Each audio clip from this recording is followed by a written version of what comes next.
Bem-vindo ao canal E Agora Brasil. Meu nome é Deco Bancion e eu vou te apresentar os bastidores de Brasília e as notícias da política e da economia que vão afetar a sua vida. Aqui é informação de verdade, sem fake news, tudo de forma direta e descomplicada, sem enrolação. Vamos pro vídeo? No vídeo de hoje eu vou falar sobre um tema que está nas rodas de conversa de todo mundo, mesmo que sejam virtuais: lockdown. O mundo inteiro está passando por essa pandemia, muitos países têm adotado formas de isolamento mais severas, outros menos severas. E no Brasil, a gente está adotando o que eu chamo de lockdown tupiniquim, que é uma invenção nossa, e eu vou explicar nesse vídeo por que essa invenção deu tão errado e por que tanta gente está morrendo sem que a gente esteja de fato conseguindo vencer essa batalha do vírus. Para começar, eu vou explicar que a gente tem basicamente três formas de isolamento. Primeiro é o isolamento social, é quando o governo recomenda que a gente fique em casa, quando a sociedade, de uma forma geral, pede para que as pessoas evitem aglomerações, evitem sair de casa sem nenhum motivo urgente, como, por exemplo, ir à farmácia, ir ao mercado. Então, são aquelas campanhas, eu fico em casa, a gente lembra muito delas no começo dessa quarentena, no começo desse isolamento social que a gente está fazendo, lá em março, era muito comum a gente ter aquelas campanhas de fique em casa. Aquilo é o isolamento social, é quando existe uma sugestão para que as pessoas fiquem em casa. O segundo passo do isolamento social é a quarentena. É quando o governo pede para que as pessoas fiquem em casa e também adota medidas para evitar que as pessoas saiam de casa. Por exemplo, ele reduz a circulação de trens e ônibus e metrô, ele diminui algumas atividades, por exemplo, fecha comércios, shopping centers, cancela as aulas escolares. Então, são medidas que ele adota para evitar que as pessoas, mesmo que queiram descumprir o isolamento, possam sair à rua. Então, o segundo estágio é basicamente o que muitas cidades no Brasil têm hoje, a quarentena, quando o governo reduz várias dessas atividades e continua pedindo para que as pessoas não saiam às ruas sem nenhum motivo absolutamente necessário e urgente. A terceira etapa desse processo de isolamento social é o lockdown.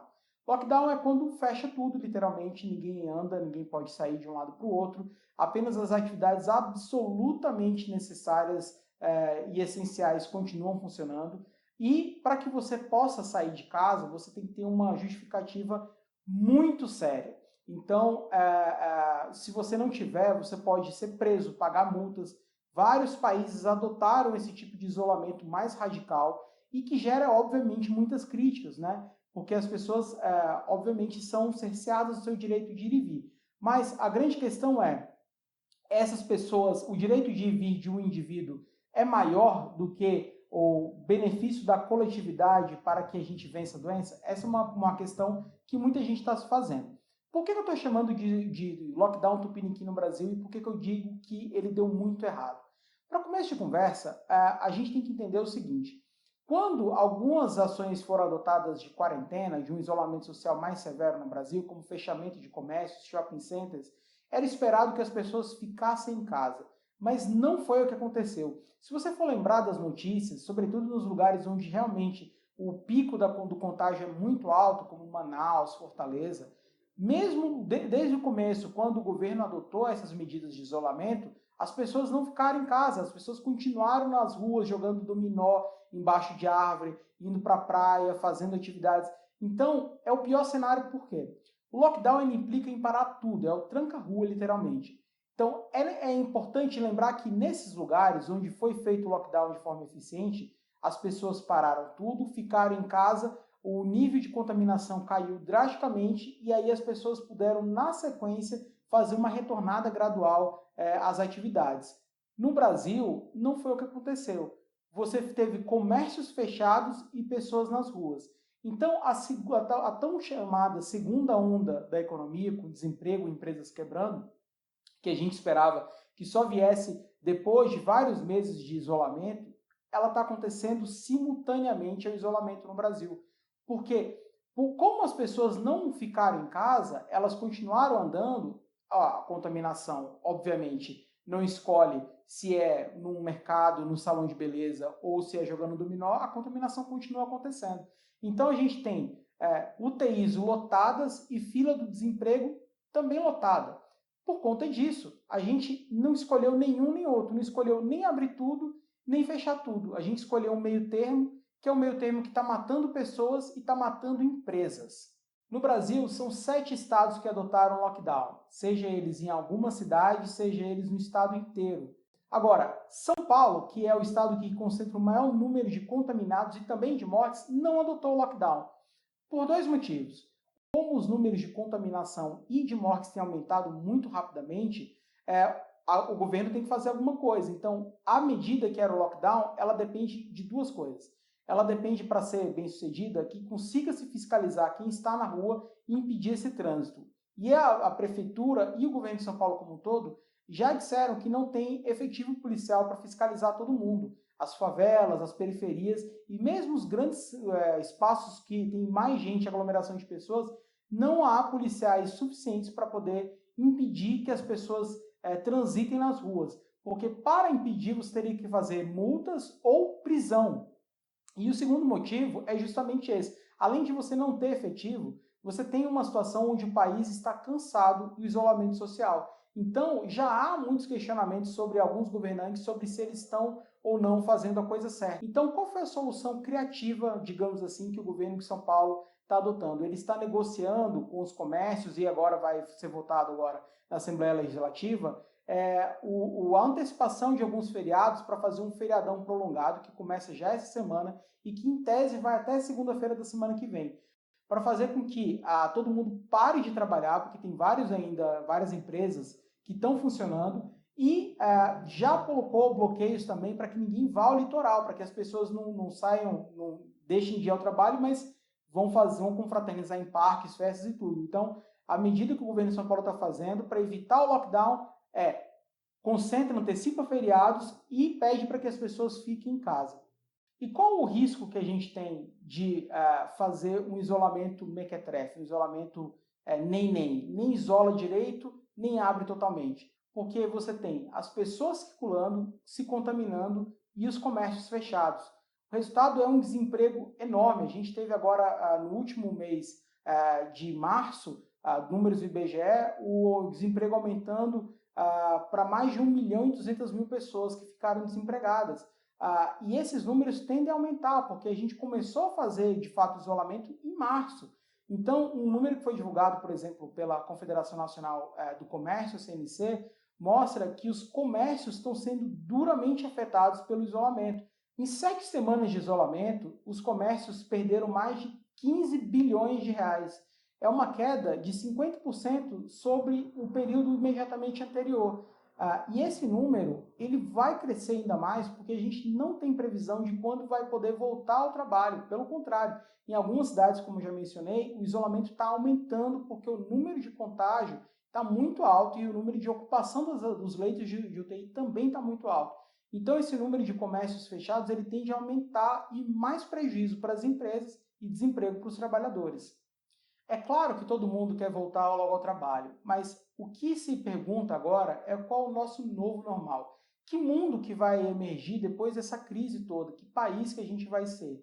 E eu quero deixar uma reflexão sobre esse assunto pelo seguinte, nós como país nós nos preparamos mal para enfrentar o coronavírus. Nós somos um dos últimos países a ser afetados pela doença, a gente chegou aqui no fim de março, que foi quando a gente teve a primeira confirmação de uma pessoa infectada pelo coronavírus vindo da Itália, e a gente teve basicamente um mês e meio para se preparar para esse vírus, e a gente se preparou mal. E eu quero dizer com isso o seguinte, nosso novo normal tem que ser um novo normal onde a gente possa se preparar para outros tipos de problemas como esse, porque eles acontecem. E quem está preparado consegue lidar com esses problemas quando acontecem de uma forma muito melhor. Vou dar um exemplo. O torneio de tênis de Wimbledon, na Inglaterra, eles contrataram um seguro contra algum tipo de medida que pudesse interromper o torneio, e eles pagaram esse seguro, que era de 2 milhões de dólares por ano, por 17 anos. É óbvio que muita gente deve ter dito o seguinte, cara, vocês estão malucos, por que gastar todo esse dinheiro pagando um seguro por algo que provavelmente nunca vai acontecer? Aconteceu. O torneio não vai acontecer esse ano por conta do coronavírus e eles vão ganhar a pólice do seguro de 700 milhões de reais. Então, mais do que valeu a pena eles terem se preparado para isso. Significa não só você ter dinheiro no bolso, você ter esse tipo de proteção significa ter tranquilidade para inclusive poder fazer o isolamento de forma mais tranquila, mais calma, saber que você não vai trabalhar e que você não vai perder o emprego por conta disso. Então, eu quero só deixar esse recado para dizer o seguinte: nós como país, nós precisamos vencer o coronavírus e precisamos salvar empregos. A gente não está fazendo nenhuma coisa nem outra. O resultado é que a gente vai ter 2 vezes mais número de morte e 2 vezes mais prejuízo econômico. Não é bom para ninguém isso. Eu quero encerrar esse vídeo colocando uma mensagem de esperança para dizer o seguinte: nós estamos enfrentando o nosso maior desafio como sociedade em talvez 2 séculos. E a gente sabe que se a gente conseguir enfrentar isso unido como nação, a gente vai sair desse episódio melhor. Nesse momento, ficar em casas salva vidas, e cada uma das vidas que são salvas importa. São quase 18 mil mortes no Brasil e quase 300 mil contaminados.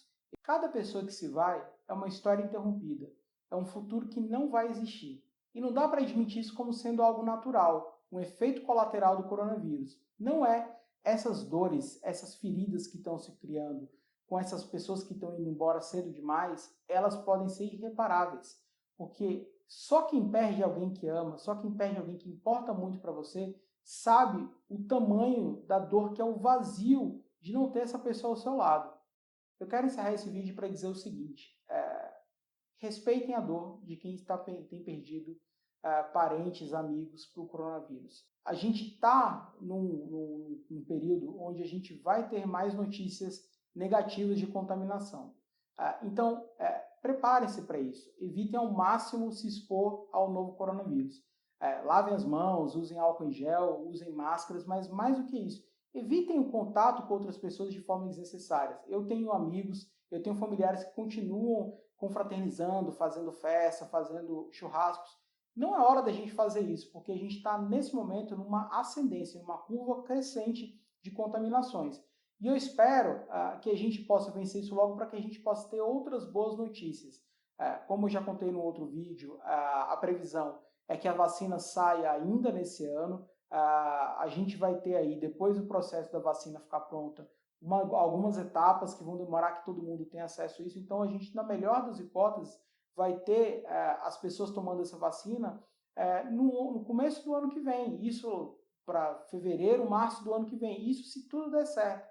Então, até lá, a gente tem que realmente se preocupar para que a gente não vire uma estatística, para que a gente, de fato, não aumente as estatísticas do número de mortes. Porque cada vida importa. E essas pessoas que estão saindo, elas não deveriam ir embora agora, né? Então, esse é o pedido que eu faço. Esse foi um vídeo um pouco diferente, onde eu falo um pouco mais das coisas que eu acredito, mas outros vídeos eu vou tratar mais de assuntos que são importantes também para a agenda política e econômica do Brasil. Se você gosta desses assuntos, eu deixo aqui o meu pedido para você curtir essa página, ativar o sininho para você receber notificações e também compartilhar com pessoas que você goste. A página E Agora Brasil sempre faz uma análise daquilo que está acontecendo na nossa vida e tenta antecipar um pouquinho sobre qual vai ser o debate econômico e político que vai impactar na vida de todo mundo. Esse foi o vídeo de hoje. Eu agradeço por ter ficado até aqui e obrigado. Até o próximo vídeo.